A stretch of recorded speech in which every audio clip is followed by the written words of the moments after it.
Verset 5. Nous allons lire des versets. Matthieu chapitre 14, verset 22 jusqu'au verset 25. J'aimerais bien que toute la salle et toute l'église puisse en trouver. Et nous préparons aussi pour lire Ésaïe chapitre 53 dans le verset 5. C'est ces deux versets qui vont nous conduire encore dans ce que nous voulons dire. C'est pour ça que j'aimerais bien que l'Église de Dieu, ensemble, nous puissions lire ces versets. Matthieu chapitre 14. Cherchez ensemble avec moi Matthieu chapitre 14. Nous allons lire le verset 22 et descendre jusqu'au verset 25. Je lis au nom de Jésus-Christ. Amen. Amen. Amen. Aussitôt après, il obligea les disciples à monter dans la barque et à passer avant lui de l'autre côté, pendant qu'il renverrait la foule. Quand il l'eut renvoyé, il monta sur la montagne pour prier à l'écart. Et comme le soir était venu, il était là seul. La barque, déjà au milieu de la mer, était battue par les flots, car le vent était contraire.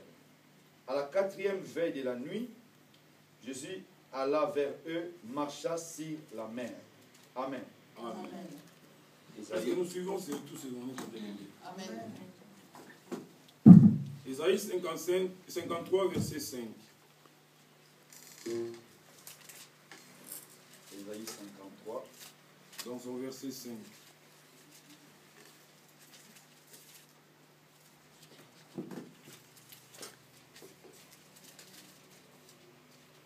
Ésaïe 53, verset 5, je lis au nom de Jésus-Christ. Est-ce que tout le monde a trouvé le verset? Amen. Nous allons lire ensemble.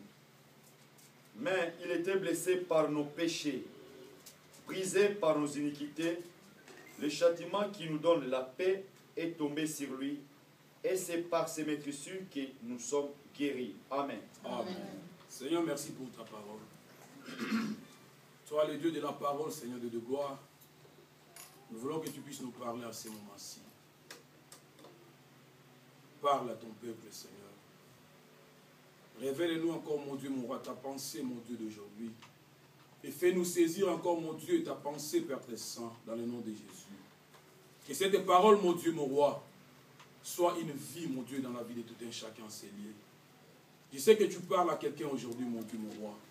Seigneur, que ton peuple soit affecté par cette parole, mon Dieu. Dans le nom puissant de Jésus-Christ, Seigneur. Laisse que la puissance de la parole, mon Dieu, mon roi, saisis maintenant la salle, mon Dieu. Que la puissance de la parole, mon Dieu, traverse maintenant nos esprits, mon Dieu. Que la puissance de la parole, Seigneur, mon Dieu, traverse nos sentiments, Père très saint, dans le nom puissant de Jésus-Christ. Toute puissance de contradiction, de distraction, mon Dieu, de malcompréhension, mon Dieu, mon roi, Seigneur, je les détruis maintenant dans le nom de Jésus-Christ. Et je proclame ton royaume. Règne encore enseigné, Papa, au travers de ta parole, Seigneur. Dans le nom de Jésus-Christ. Amen. Amen. Amen. Hein? Amen. Bien, nous venons de lire un verset, ou les deux versets qui nous sont importants. Et c'est au travers de ces deux versets que nous allons développer ce que le Seigneur a mis en moi. Et notre thème veut dire seulement les retours vers Jésus. C'est ça ce que nous voulons parler aujourd'hui. Les retours vers Jésus. Nous voulons développer ce thème dans l'église de Dieu. Le Seigneur m'a mis à cœur de parler au peuple de Dieu à propos du retour vers Jésus. C'est ça ce que nous voulons développer aujourd'hui. Les retours vers Jésus. Parce que le Seigneur a constaté quelque chose dans l'église de Dieu. Il y a le peuple de Dieu aujourd'hui qui cherche à faire des recours par-ci, par-là. Nous avons résolu aussi dans nos cœurs de faire des retours vers nos parents. C'est des bonnes choses que nous avons fait. Il y a de cela par les prédications, je ne sais pas, de leurs églises. Par des prédications, je ne sais pas, de leurs pasteurs. Ils avaient aussi abandonné les familles. Ils avaient abandonné aussi leurs camarades. Mais peut-être aujourd'hui, tu as décidé de faire aussi un retour vers ta famille. Peut-être aujourd'hui, tu as décidé aussi de faire un retour vers tes amis. Peut-être aussi aujourd'hui, tu as aussi décidé de faire le retour vers ton mari que tu avais abandonné. Mais aujourd'hui, le Seigneur a mis à cœur encore de nous parler encore le retour vers Jésus. Alléluia. Amen. On a fait beaucoup de retours. Il y a des amis qu'on avait laissés. On a décidé de faire un retour vers eux. Il y a des amants qu'on avait laissés. Peut-être on a pris des décisions de faire des retours. Il y a des hommes qu'on a laissés, des femmes qu'on a laissées quelque part. Peut-être on a décidé aussi de faire un retour. Mais aujourd'hui, le Seigneur veut nous parler maintenant des retours vers Jésus. J'aimerais bien que l'Église puisse me saisir. J'ai un sentiment de douleur en moi. Je ne sais pas pourquoi c'est là. Je sens même je peux pleurer. Je ne sais pas pourquoi le Seigneur met ces sentiments en moi. Mais j'aimerais bien que l'Église de Dieu puisse me saisir bien. Peut-être aujourd'hui, Dieu veut te visiter par cette parole. Peut-être aujourd'hui, Dieu veut peut-être te rapporter quelque chose que tu ignores. Ou quelque chose peut-être que tu as abandonné. Quelque chose peut-être que tu n'as pas saisi dans ta vie. J'aimerais bien que l'Église de Dieu puisse me saisir. Nous voulons parler du retour vers Jésus. Comme je dis, il y a des gens qui ont fait des retours. Ils ont fait des retours vers leur famille, des retours vers, je ne sais pas, leurs camarades. Mais aujourd'hui, le Seigneur veut nous parler maintenant des retours vers Jésus-Christ. Pourquoi? Parce qu'il y a un constat dans l'Église de Dieu. Aujourd'hui, l'Église fait des retours vers des pasteurs. Aujourd'hui, les chrétiens font des retours, je ne sais pas vers qui que ce soit.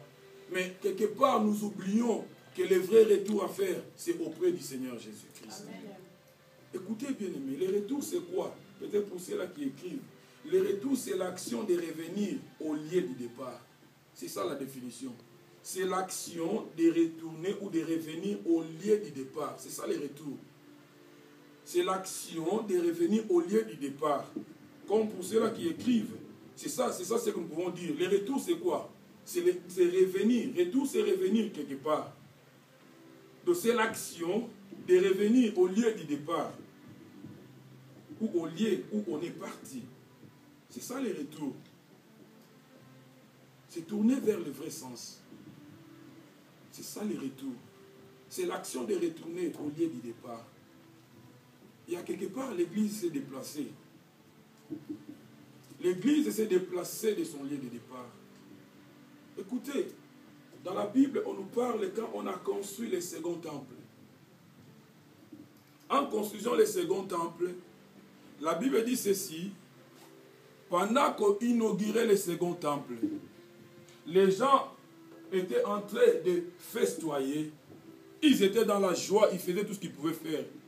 Mais la Bible dit les vieillards qui étaient là, les vieux qui connaissaient l'ancien temple, ils pleuraient. Pourquoi? Parce que les bornes étaient dépassées. Mais aujourd'hui, Dieu a besoin qu'on puisse faire un retour vers celui qui nous a créés. Le retour, revenir au lieu du départ. Dieu a besoin aujourd'hui que son Église puisse se retourner au lieu du départ. Puisse rentrer au lieu du départ, au lieu où on est parti. Pourquoi? Parce qu'il y a plus de chrétiens, plus les églises qui se sont déplacées, ils ne sont plus dans les bornes. Comme les vieillards ont constaté que le second temple n'était plus dans les bornes anciennes. Et la Bible dit que les vieillards pleuraient pendant que les jeunes se festoyaient. Mais Dieu veut aujourd'hui nous parler maintenant de retourner dans les bornes, dans Jésus-Christ, ce qui est notre point de départ. Mais écoutez, là où nous venons de lire, la Bible nous dit ceci. Il lit un jour, Jésus-Christ s'est prêché. Et pendant que Jésus-Christ s'est prêché, quand il a fini de prêcher, il dit à ses disciples de prendre la barque et d'aller de l'autre côté de la rivière. Il leur a dit de prendre la barque et d'aller de l'autre côté. Et pendant qu'il leur a dit de prendre la barque et d'aller de l'autre côté, la Bible dit que Jésus-Christ était sur la montagne et priait. Il priait pendant que les disciples naviguaient encore avec leur barque. Et tout à coup, là où les disciples allaient, il y avait un vent qui venait dans le sens contraire. Donc il y avait des vagues et les vents qui venaient dans le sens contraire. Et pendant que les vents venaient dans le sens contraire, bien aimé, dans la barque, il y avait des pêcheurs aussi qui connaissaient bien l'eau, qui connaissaient bien la réalité de la mer, qui connaissaient bien la réalité des océans. Mais ils n'ont pas pu saisir, ils n'ont pas pu comprendre